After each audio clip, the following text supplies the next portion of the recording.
지금까지 수없이 시도했던 다이어트가 유독 중년이 되면서부터 더 이상 효과가 없다고 느껴진다면 오늘 이 이야기 반드시 끝까지 들어보셨으면 합니다. 예전에는 하루 한 끼만 굶어도 체중이 눈에 띄게 줄었고 저녁에 운동을 조금만 더 해도 복부가 바로 반응하던 시절이 있었습니다. 그런데 지금은 아무리 덜 먹고 열심히 움직여도 배는 여전히 나와 있고 옷 사이즈는 도무지 줄지 않습니다.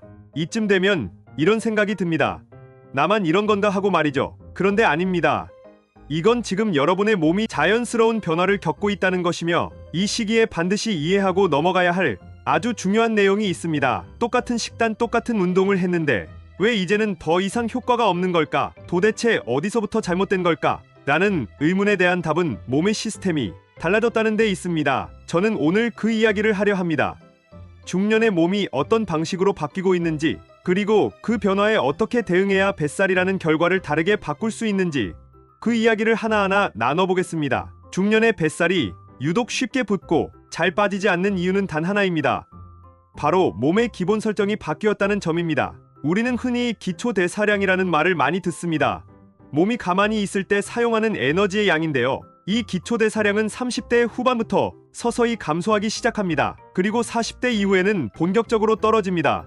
문제는 이 감소가 너무 느려서 체감이 잘 안 된다는 데 있습니다. 예전처럼 생활하는데도 살이 찌는 이유가 바로 여기에 있는 겁니다. 특히 복부 지방이 쌓이는 건 호르몬의 변화와도 깊은 관련이 있습니다. 대표적인 게 코르티솔이라는 스트레스 호르몬입니다.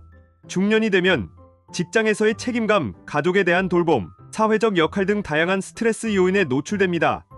이때 우리 몸은 코르티솔을 분비하면서 위급 상황에 대비해 에너지를 저장하려는 경향을 보입니다. 그런데 이 에너지가 어디로 가느냐? 바로 복부입니다. 복부는 몸의 중심이기 때문에 빠르게 사용할 수 있도록 저장하기에 가장 적합한 위치이기 때문입니다. 이런 점들을 모르고 무작정 굶거나 단순히 고강도 운동을 시작하면 오히려 몸은 더 강하게 반발합니다. 왜냐하면 그것을 생존의 위협으로 인식하기 때문입니다.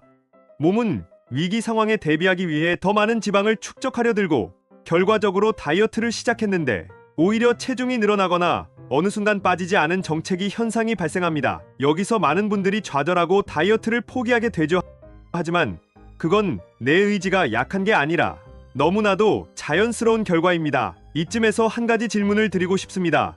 여러분은 지금 몸을 설득하고 계십니까? 아니면 통제하려 하고 계십니까? 많은 사람들이 몸을 통제의 대상으로 바라봅니다. 강하게 밀어붙이고 굴복시키려고 합니다. 하지만 몸은 강압에 반응하지 않습니다. 오히려 그 반대입니다. 몸은 설득에 반응합니다. 이해받고 존중받을 때 비로소 반응을 시작합니다.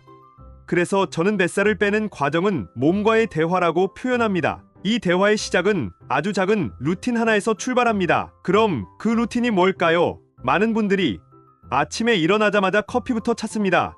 카페인으로 정신을 깨우고 바로 업무에 들어가죠. 그런데 이건 몸에게 아주 강한 자극입니다. 아직 깨어나지도 않은 위장에 커피를 붓고 뇌를 억지로 각성시키는 겁니다. 이게 반복되면 몸은 점점 둔해지고 에너지 흐름이 꼬입니다. 그래서 아침의 첫 선택은 굉장히 중요합니다.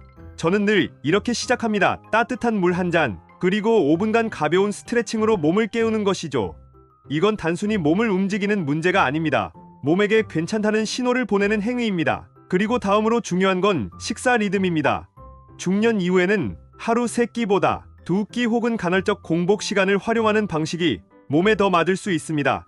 특히 저녁을 너무 늦게 먹는 습관은 복부 비만에 치명적입니다. 잠자는 동안 소화가 되지 않아 지방으로 전환되기 쉽기 때문입니다. 그래서 저는 가능한 저녁을 일찍 마치고 자기 전에는 소화에 부담이 가지 않는 차 한 잔 정도로 마무리합니다.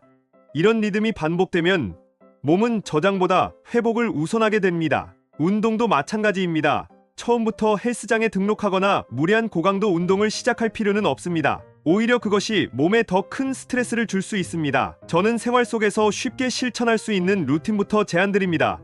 예를 들어 계단 이용하기, 아침 출근 전 15분 걷기, 퇴근 후 간단한 맨몸 운동 이런 것들이죠. 중요한 건 이것들이 일회성이 아니라 반복될 수 있어야 한다는 겁니다.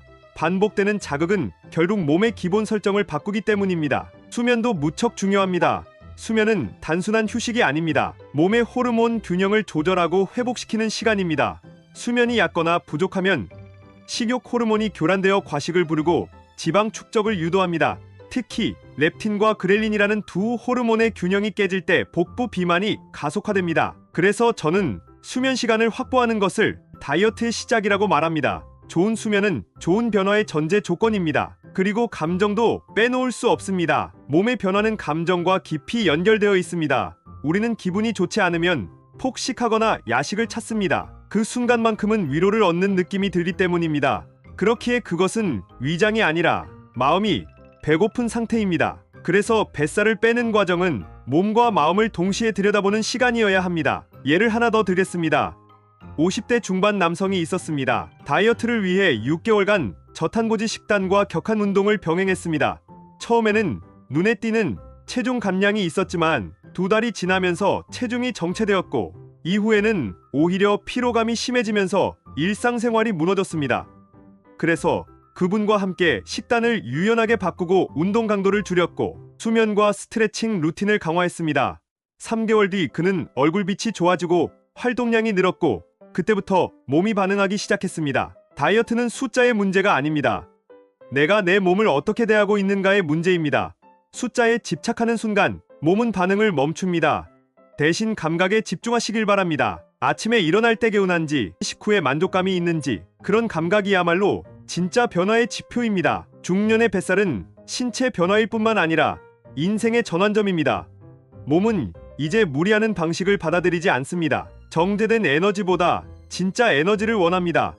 그래서 중년의 다이어트는 방법이 아니라 방향의 문제라고도 할 수 있죠. 방향만 맞으면 속도는 중요하지 않습니다. 꾸준히 가면 반드시 도착합니다. 마지막으로 한 가지 더 추천드리는 건 산책입니다. 많은 분들이 산책의 중요성을 간과하는데요. 단순히 걷는 것만으로도 마음이 정돈되고 그 조용한 공기를 마시며 발소리를 들으며 마음을 들여다보는 그 시간이 몸과 마음을 다시 연결해줍니다. 그래서 산책을 하고 나면 이상하게도 그 하루는 덜 지치고 밝게 시작하게 되는 기분이 들기도 하죠. 이게 몸이 바뀌는 첫 신호입니다. 몸을 회복한다는 것은 빠르지 않지만 단단합니다. 천천히 바뀐 몸은 절대 쉽게 돌아가지 않습니다.